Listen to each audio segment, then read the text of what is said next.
Ok, c'est Sinox. Donc on est avec Joe Dalton, Jérémy Maradas Nado, de ton vrai nom. Comment vas-tu, Joe? Ça va, tranquille. Enchanté, je suis content de te retrouver, Sinox. Je vais bien, je suis en guerre et ça me plaît, je suis dans mon élément. C'est la guerre avec qui, Joe?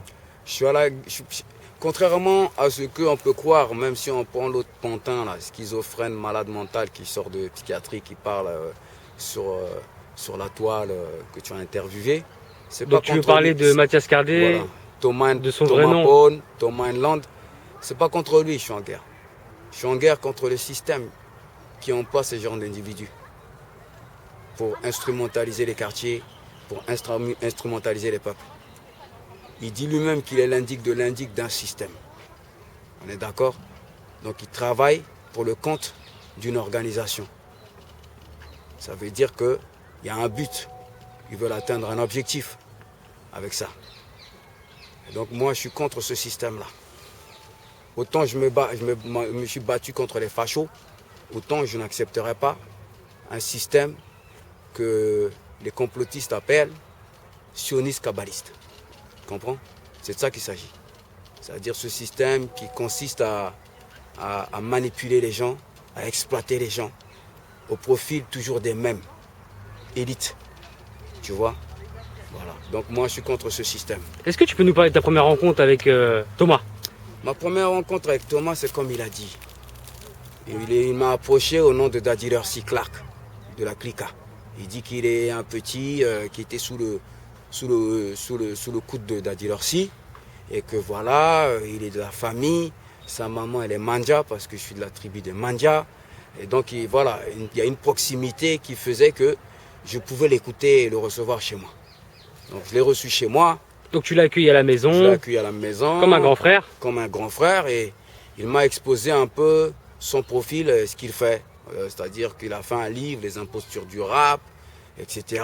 Quand il vient te voir, il te dit quoi en fait? Il vient me voir et me dit qu'il y a une conférence. Il sait que moi j'ai toujours été controversé dans le monde de la musique, que le monde de la musique, j'ai toujours combattu tout le système kabbaliste qu'il y a dedans, de formatage, etc. Et ils m'ont rejeté.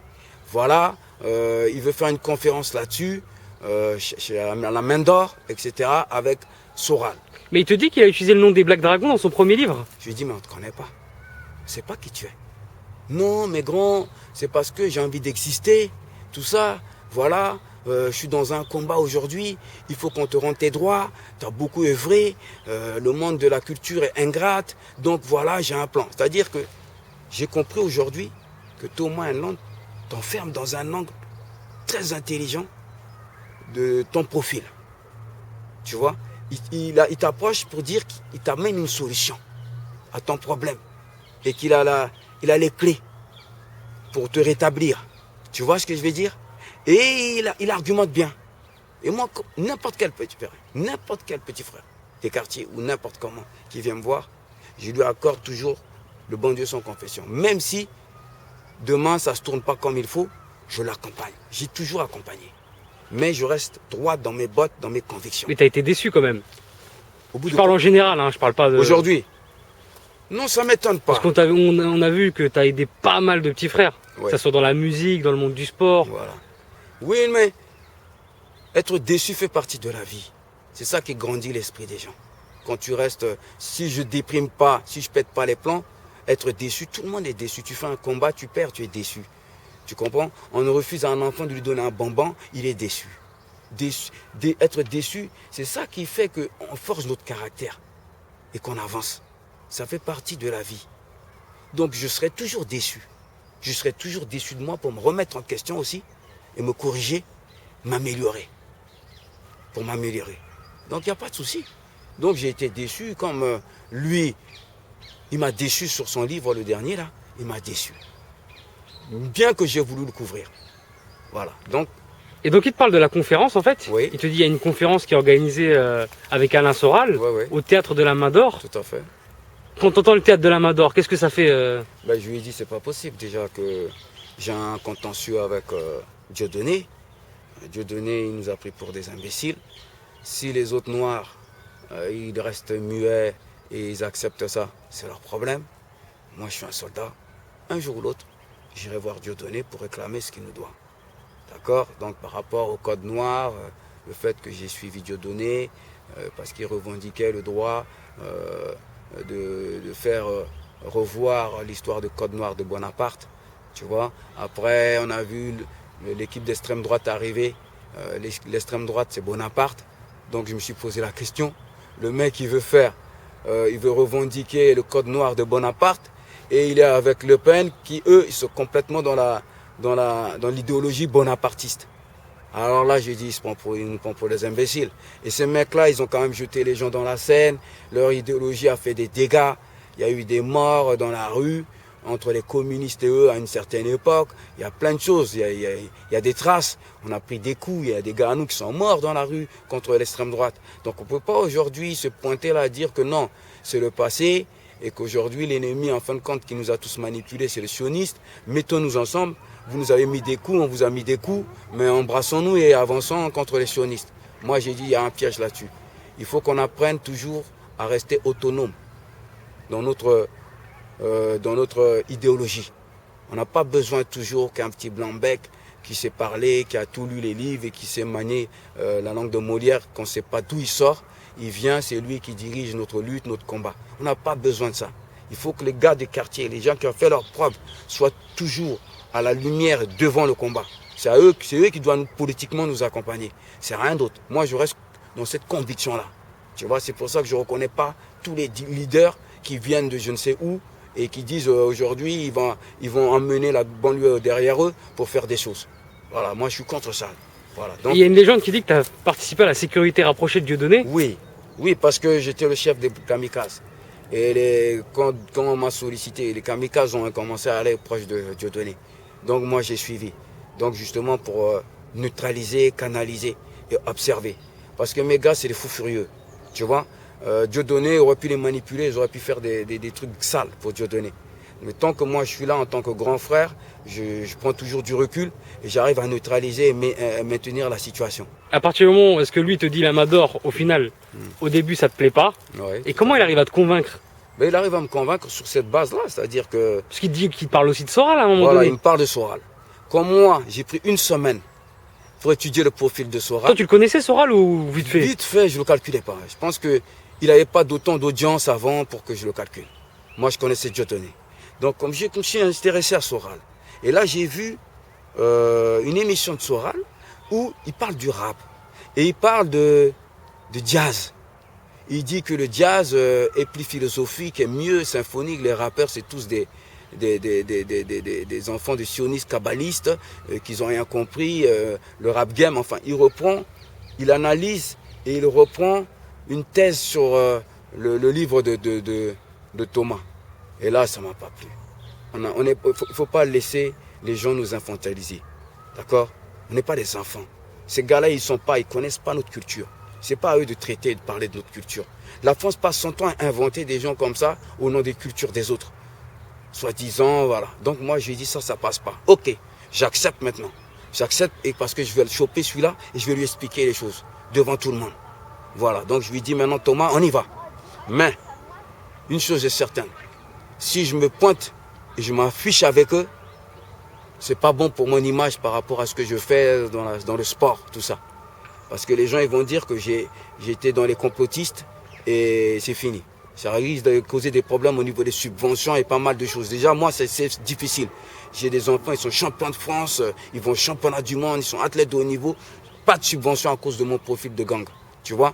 Donc, je suis bénévole depuis 30-40 ans.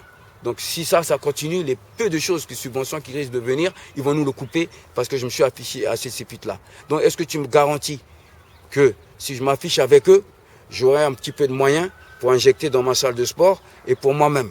Tu vois? Donc il m'a dit oui, je te garantis. Je lui ai dit oui, parce que vous ne faites pas ça gratuit, vous. Vous êtes en train de berner les gens. Dieudonné, il nous a déjà fait travailler gratuitement.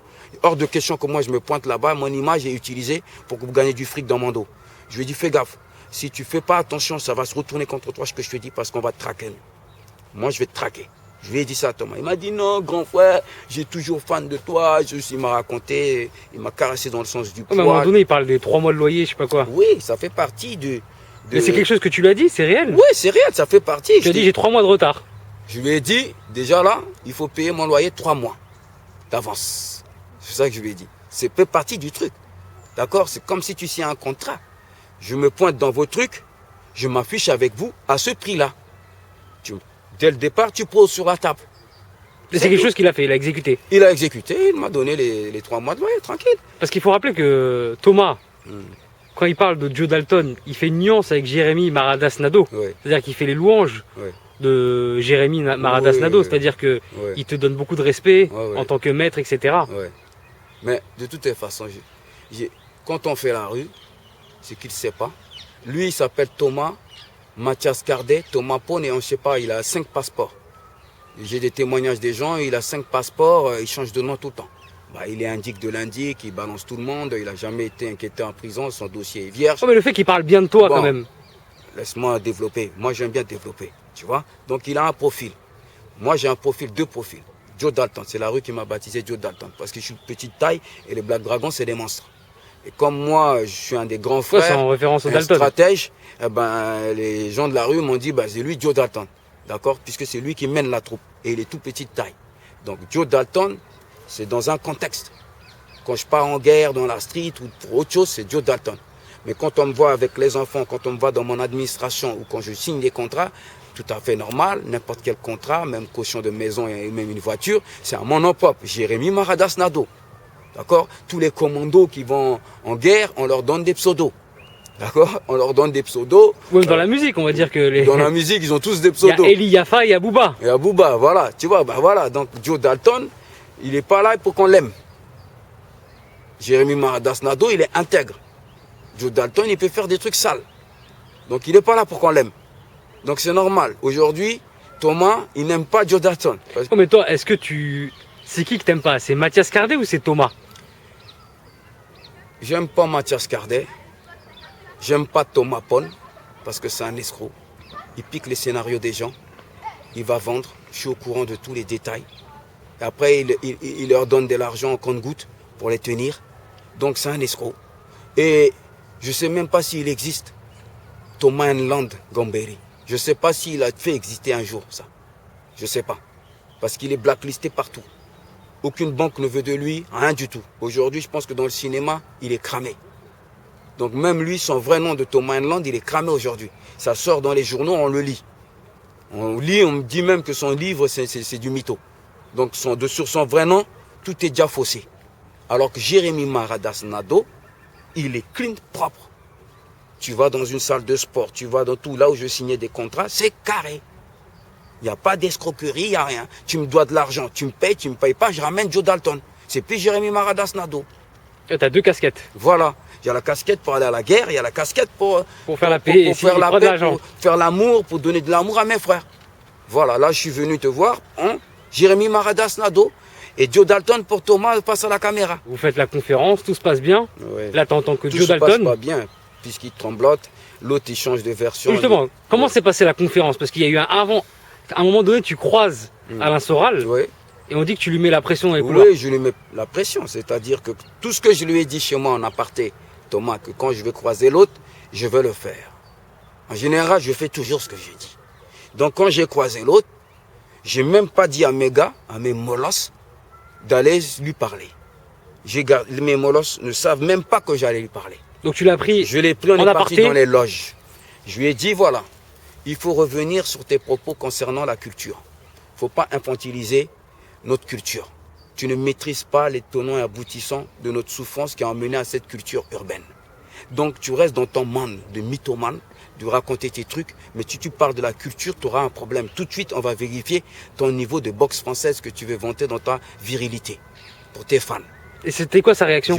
Non, il dit non, mais c'est pas la peine de s'énerver. Comme il a décrit Thomas. Donc tout ce qu'ils disent pour l'instant c'est réel en fait. C'est réel, c'est réel. Pour le moment, tout ce qu'on a décrit. Oui, c'est Tout réel. est réel. Réel. L'histoire des loyers, Voilà. l'histoire de Ouais, qu'il est venu te voir. Oui, tout à fait. Voilà. Et l'histoire de la caisse. L'histoire de la caisse, c'est moi aussi qui lui ai dit, puisque j'ai mis des principes dès le départ. Avec Thomas. Avec Thomas. Je lui ai dit, je ne fais pas ça gratuit. J'ai dit les conséquences que j'allais subir si jamais je me pointe en image avec ces gens-là. Donc il te doit une rémunération. Donc, tout ce que je fais, je récupère ma part. j'ai participé à une conférence, je prends ma part de la caisse.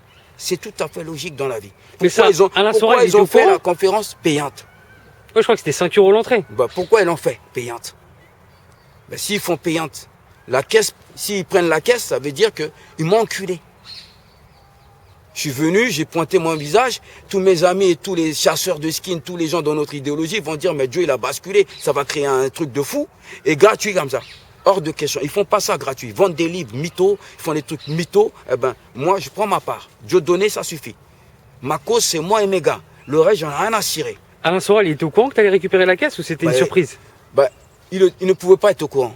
Je pense que si Thomas lui aurait dit, peut-être qu'il aurait fait l'entrée gratuite. Thomas certainement ne lui a pas dit ça, il faut voir avec Thomas. Tu vois? Et Thomas, il a pris quelque chose sur la caisse ou bon, t'es dessiné juste à toi avec les gars? Et qu'il écoute bien Thomas. Thomas me dit que quand il amène la caisse, il a tout remis dans la main de mon état-major. D'accord? De mon état-major. C'est ce qu'il dit dans le livre. Je ne sais pas s'il a dit en direct, mais il dit que la caisse, il l'a tout remis dans le livre, qu'il a pris la caisse, il a tout remis, et moi-même, il m'a dit à moi, il m'a même dit à moi que j'ai tout remis, toute la caisse, tous les trucs. La recette. La recette. Mon état-major, qui cite dans le livre, il dit le nom de mon état-major. Il dit le CV de mon état-major dans la voyoucratie. Parce qu'il donne mon adresse, il donne mon vrai nom dans son livre de merde là. Donc mon état-major, quand je l'appelle, je lui dis, mais j'ai plus le souvenir de cette histoire de caisse. Qu'est-ce qui s'est passé? Mon état-major m'a engueulé. Il m'a dit, mais général, quand il a donné la caisse, il est revenu pleurer, comme quoi sa mère ou je sais pas qui, sa famille, sa soeur est très malade, elle est mourante, il a besoin d'argent. Eh ben, je lui ai donné toute une partie, j'ai gardé que 500 €. Je lui ai dit, c'est pas vrai. Il me dit, oui, je lui ai tout donné, j'ai gardé 500 €, je suis rentré avec toi. Je lui ai dit, ah ouais, c'est vrai, je me rappelle plus. Il m'a dit qu'il t'a tout donné dernièrement quand je lui ai posé la question. Il me dit, mais attends, faut que je le voie. C'est pas normal ce qu'il dit. Donc ça un jour, il devra rendre des comptes avec mon état-major sur qui il a dit qu'il a pris toute la caisse. Parce qu'effectivement, je me suis rappelé que Thomas est venu à l'air triste que... Ah, tu veux dire que c'est Thomas qui vous a donné la caisse? C'est lui qui nous a ramené la caisse. C'est pas vous qui avez pris la caisse de force? Non, c'est pas nous qui avons pris la caisse. Donc c'est pas du vol ou du racket non. C'est Thomas qui on lui a dit, Thomas a été voir son mentor, il lui a dit, Dieu il veut la caisse. Et ils ont ramené la caisse. D'accord? Donc nous on a... Il n'y a pas eu de violence? Non, il n'y a pas eu de violence du tout. Donc ils ont ramené la caisse. Mais j'ai expliqué pourquoi. J'ai dit, je ne fais pas ça gratuit. C'est payant, je prends ma part. C'est tout. Et je paye mes gars. Donc j'ai donné à mon état-major et on est parti. Après, tu te fâches un petit peu quelques années plus tard avec Thomas? Non, je ne me fâche pas avec Thomas. Qu'est-ce qui se passe après la conférence? Tu es toujours avec lui? Après la conférence, je ne suis plus avec lui. Je suis avec lui pour les manifestations pour la Centrafrique. Mais lui dit qu'avant, tu fais une vidéo avec Égalité Réconciliation où tu racontes l'histoire. Il y a même ton père qui apparaît à un moment donné dans le documentaire. Ça, c'est bien après ça. Et tu es rémunéré pour ça. Alors, je t'explique cette histoire. C'est moi qui lui parle de cette vidéo. Je dis, moi, j'ai envie de toucher le système. Et jusqu'à aujourd'hui, même quand il est venu me voir il y a un an, là, même il y a quelques mois, jusqu'en janvier, j'étais avec lui. Je lui ai dit, cette histoire, la France doit m'éclairer là-dessus, c'est un scandale. Et comme c'est une dissidence, est-ce que ça peut servir pour que j'envoie un message fort au système? Parce que mon père a travaillé pour le référendum de la 5e République. C'est grâce à mon père, il s'occupait des finances en France, que la France est aussi puissante aujourd'hui. Il a fait le tour du monde. Il a été décoré par la Légion d'honneur. Mais mon père est mort centrafricain. Moi, je suis centrafricain. C'est pas normal. Donc, je vais envoyer un message au système. Donc tu lui en parles? Je lui en parle. Lui, il me dit, oui, ça serait bien. Tous les jours, il m'harcèle pour qu'on mette ça en ligne. Parce qu'il dit, c'est son combat du côté de sa mère. Sa mère, elle est mandia comme moi. Ça, c'est sa mémoire. Moi, je peux pas laisser. Grand, laisse pas ça, il faut qu'on passe. Je dis, ok. Donc c'est pas un truc que tu as fait dans le dos, quoi. C'est lui qui t'a incité. Il raconte des conneries. D'accord. Il raconte des conneries. Parce qu'il dit que tu as fait le truc sans lui dire et que tu es rémunéré 5 000 € par rapport à... Écoute. La rémunération de 5 000 €, c'est faux. Les 5 000 €, c'est l'argent que je lui ai demandé. Normalement, c'est 7 000 €. Soral en parle. Soral, il dit, j'ai financé les salles de sport de Joe Dalton à la hauteur de 7 000 €. C'est là il y a eu les sous. C'est parce que je lui ai dit, j'ai plus de subvention. D'un coup, tout est coupé à cause de ça. l'image que je me suis pointé avec les soralistes. Donc maintenant, Il y a eu des conséquences. voilà, il y a des conséquences. Je dois envoyer des gamins au championnat du monde. Je dois envoyer des gamins au championnat du monde. Il faut que je les prépare. J'ai des championnats de France dans toute la France, je dois faire des compétitions. Alors il me faut 7 000 euros. Et là, il m'a ramené les 5 000 euros. Tu comprends? Là, il me ramène les 5 000 euros. Là, il a mis sur le compte de... Mais il sort de psychiatrie.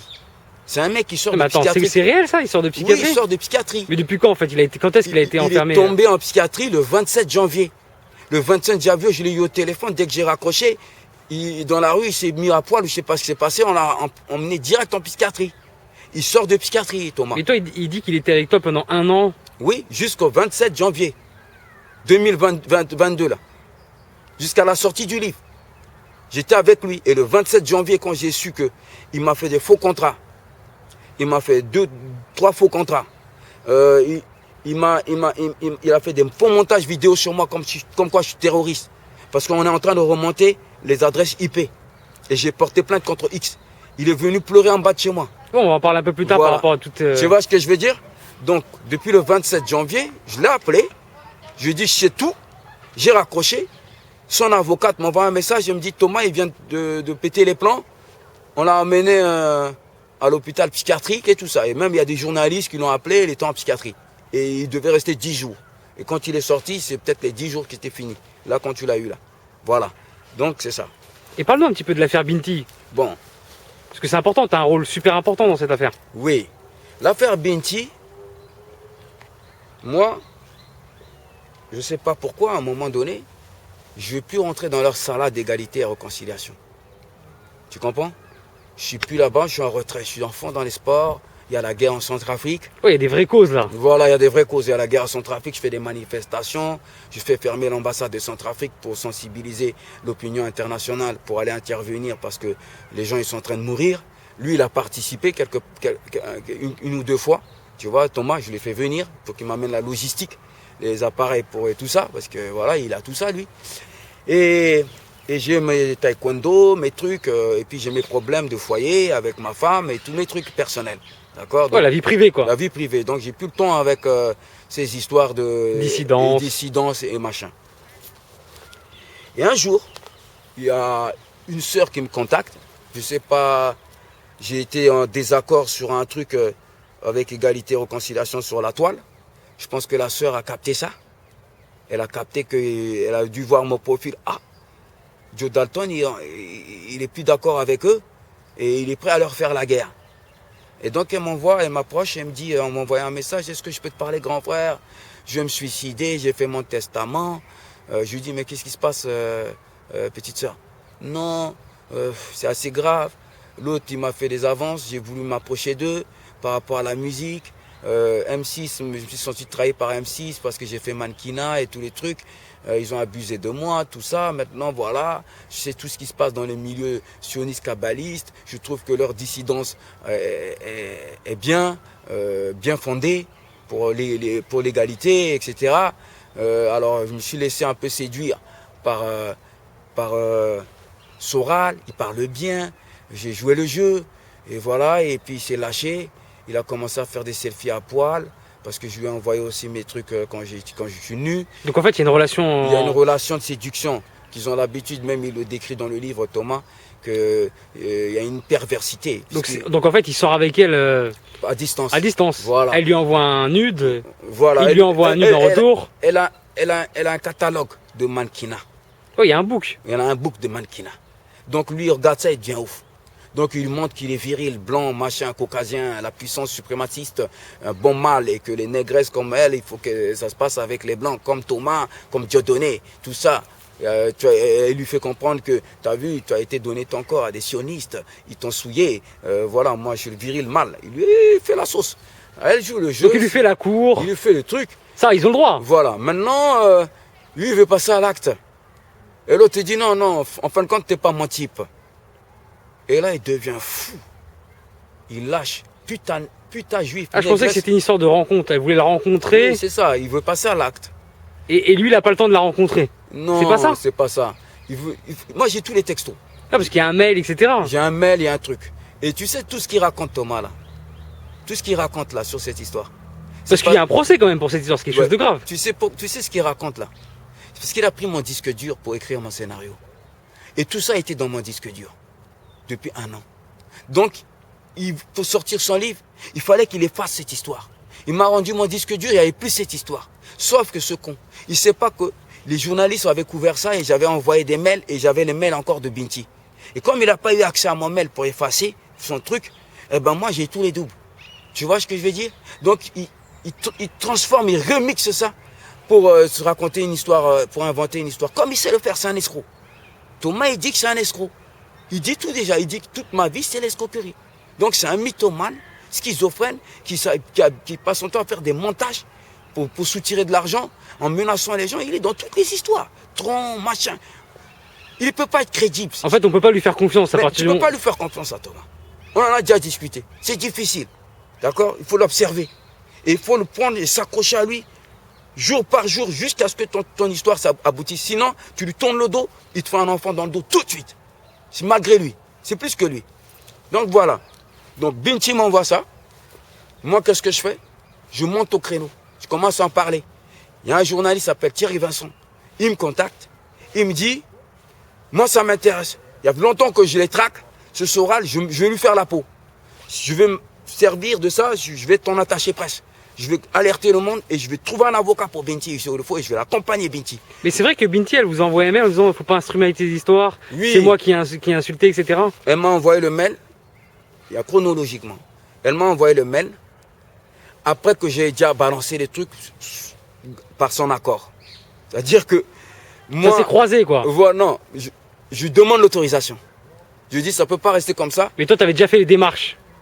De quoi? D'appeler le journaliste, etc. Oui, parce que déjà, j'ai informé le journaliste.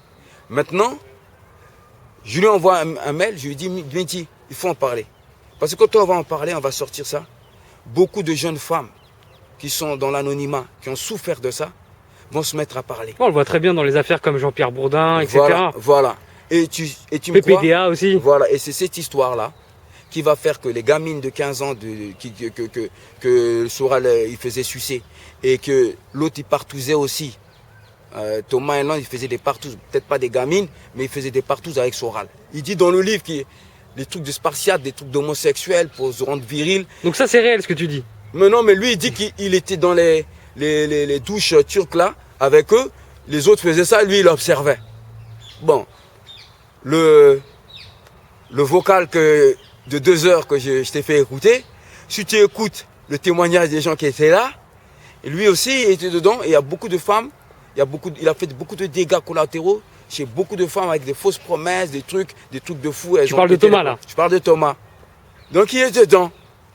Maintenant il se dédouane, il raconte des trucs, et puis il paye les gens pour les gens ils ferment leur bouche. Tu vois ce que je veux dire? En parlant de payer voilà. Joe. Donc Binti, on termine Binti, on s'est mis d'accord. Et dès que c'est sorti, elle m'a dit, ah non, c'est pas bon, Joe, tu m'as influencé avec ton discours de paternel. Et je crois qu'elle a aussi envoyé à Kémy Séba. Au combat, oui, elle a envoyé à Kémy Séba. Kémy Séba dit, ferme ta gueule, t'es une folle, machin, reste tranquille, parce que Kémy Séba, il tape sa sœur. Donc voilà, et sa sœur aussi, elle est contre elle, contre Binti, t'es une folle, machin, laisse Soral, papa Soral. Kémy Séba appelait Soral, papa Soral, parce que c'est égalité, réconciliation, les backstage qui produisaient Kémy Séba, enfin toute la dissidence. Ah, c'est une grande salade. Voilà, c'est toutes les dissidences, tout ça, tu vois, c'est-à-dire qu'ils voulaient créer une révolution anti-sioniste et tous les Renois un peu fâchés, les rebeux, ils emmenaient ça pour les instrumentaliser, tu vois. Aujourd'hui, comme il dit, si jamais ça aurait marché, aujourd'hui, Zemmour a raison, il prend le pouvoir, tu vois ce que je veux dire. Donc voilà, donc Binti, elle m'en veut, Thierry Vincent, il la convainc. Il lui dit non, tu ne peux pas laisser. Tu ne peux pas en vouloir à Joe. C'est normal ce qu'il a fait Joe. Et quelques temps après, ça y est, les témoignages commencent à tomber. Ouais, c'est la fin de... Voilà, les témoignages des femmes rebeux, les machins. Qu'est-ce qui se passe? Les gars qui étaient autour de Soral, mes frères d'armes, les rebeux, qui étaient kamikazes. On rentre en guerre de parole parce que moi, je voulais attaquer Soral physiquement. Ils m'ont dit non. Ils m'ont dit on se donne rendez-vous. On se donne rendez-vous à Place d'Italie. Je viens avec un soldat. Il vient aussi. Mon frère d'armes, mon ancien frère d'armes, chasseur de skin. Il me dit, bon, moi, c'est moi qui m'occupe de la sécurité de Soral. Donc, lui, il raconte des conneries dans son livre. Il n'a jamais fait la sécurité de Soral. C'était des vrais guerriers, tu vois. Donc, ils me disent, Joe, on ne peut pas rentrer en guerre, on est des frères. Explique-moi ce qui se passe. Je lui explique, je lui dis, un jour ou l'autre, ce qui va se passer là, ça va se retourner contre vous, les rebeux, et contre nous, les Noirs. Parce qu'ils nous engrainent sur notre rage par rapport à ce qu'on vit et par rapport le combat que vous avez contre les sionistes, ce qui se passe à Gaza, en Palestine. Demain, si vous attaquez les feux, machin, un jour, ils vont instrumentaliser ça politiquement pour nous mettre de l'armée dans le truc et nous tirer à vue. Parce qu'ils vont dire que nous, c'est Charlie Hebdo, tout ça. Un jour, ils vont dire c'est Miras et tous ces trucs-là. Donc, il ne faut pas rentrer là-dedans. Il dit, bon, t'as raison, frère. J'ai vu comment les sœurs, il a fait sucer des gamines voilées, tout ça, mais c'est un truc de ouf. Donc moi, je vais lui dire de récupérer mes billes, prendre des thunes. Je lui prends mes thunes pour ce que j'ai fait autour de lui. Et nous, on se barre. Donc ils ont récupéré leurs thunes, ils se sont barrés. Soral n'avait plus la force des rebelles des Maghreb. Il n'a plus les Renois non plus, parce que les Noirs sont divisés. À part les Kémy Séba qui insistent auprès de lui, tous les autres Noirs, ils ont vu ça, ils ont dit, même si c'est une pute, même si c'est quoi. Ouais, ils ont reculé, quoi. Tout le monde a reculé. Comme il dit certainement à l'intérieur, l'Iran a vu ça, c'est dégradant. L'Iran a dit, ah ouais, ils sont contre les kabbalistes sionistes. Eux-mêmes, ils font les mêmes rites. Allez, l'Iran se retire. Russie, comme il dit dans le livre, ils ont dû voir ça, ils ont dit, mais attends, il fait le même rôle que tous les autres qu'on combat. À partir de l'affaire Bounty, il était cramé, quoi. Voilà. Et comment il a parlé des Renois, voilà. des Grèces et tout ça. Voilà. Donc l'affaire Binti, c'est Joe Dalton, c'est pas Thomas. Aucun moment je l'ai eu au téléphone, je l'ai mis wanted. C'est-à-dire que même les cousins de Binti voulaient lui faire la peau. C'est moi qui disais non, laissez. Le temps dira. Tu vois, je calmais encore les choses dans son dos. Je dis, il faut voir jusqu'au bout. Un jour, on saura vraiment la vérité. Donc sinon, il lui serait fait sauter depuis. Tu vois ce que je veux dire? Donc je le couvrais un peu. Au début, je l'ai mis wanted. Après, je l'ai couvert. Mais lui, il n'est pas au courant que tu le couvrais. Il n'est pas au courant, il a su là. Et parce que je l'ai recroisé entre-temps. Entre 2014 et 2020. Oui, justement, on va en parler quand il a commencé à être dans le cinéma, etc. Voilà, je l'ai recroisé. Tu vois, donc, c'est là qu'il a su. Et même, je l'ai recroisé parce qu'il nous a, pour des plans studio, quand je l'ai croisé, il m'a dit, oui, il a des studios pour les artistes. Donc, voilà, je lui ai dit, bon, tu as eu raison de te recycler dans le cinéma. Bien fait, c'est bien. C'est mieux pour toi que ces conneries-là. Il m'a dit, oui, non, c'est fini. De toute façon, c'est des traîtres. Il dit, non, raconte pas de trucs, tu étais dedans. Tu as fait tes escroqueries. Tu as utilisé mon image, tu as usé l'imposture du rap, tu as fait les tournées, tu as pris du fric. Raconte pas de conneries. D'accord? Toi, dès que ça marche pas là-bas, tu dis que c'est la faute des autres, etc. Tu n'as pas de compte, tu n'as pas de colonne vertébrale, toi. Donc, arrête. Là, tu as trouvé un bon truc, sois carré dedans. Te fais pas cramer, reste calme. Construis pour ta famille. Je lui ai toujours donné un conseil de grand frère, tu vois. Et c'est quoi cette histoire de Pompon qui, un jour, tu l'appelles, tu dis, il y a Pompon des Black Dragons qui a appris que tu es dans le cinéma, il veut te raqueter. Alors, bouge pas. Suleiman, tu peux venir, s'il te plaît? Voilà, parce qu'il parle, il met les noms des gens. Je préfère que les témoins soient là.